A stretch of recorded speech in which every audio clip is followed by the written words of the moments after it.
తెలుసా యేసయ్యా, చెబుతా నేడు వినవయ్యా, పెడచెవి పెట్టక త్వరపడి వచ్చి రక్షణ పొందయ్యా,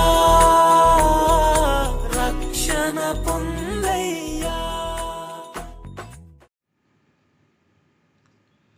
ప్రభువైన యేసుక్రీస్తు యొక్క అతి శ్రేష్టమైన నామమున మీకు వందనములు.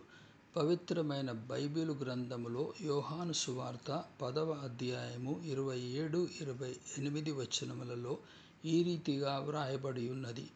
నా గొర్రెలు నా స్వరం వినును, నేను వాటిని ఎరుగుదును, అవి నన్ను వెంబడించును. నేను వాటికి నిత్య జీవమునిచ్చుచున్నాను గనుక అవి ఎన్నటికిని నశింపవు.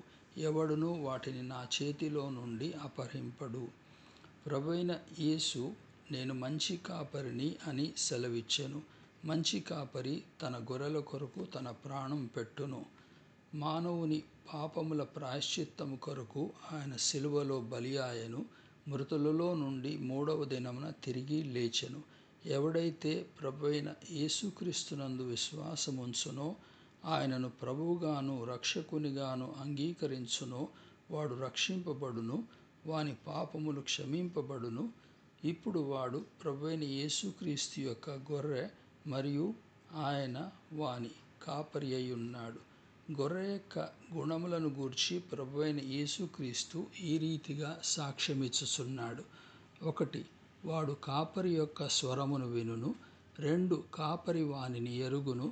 3, అవి ఆయనను వెంబడించును. 4, ప్రభువు వాటికి నిత్య జీవమును అనుగ్రహించును. 5, అవి ఎన్నటికి నశింపవు.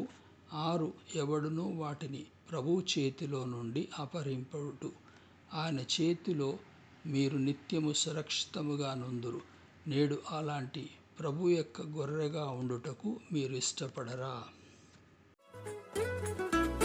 దేవాది దేవుడు యేసయ్యా, మానవ జన్మతో వచ్చాడయ్యా.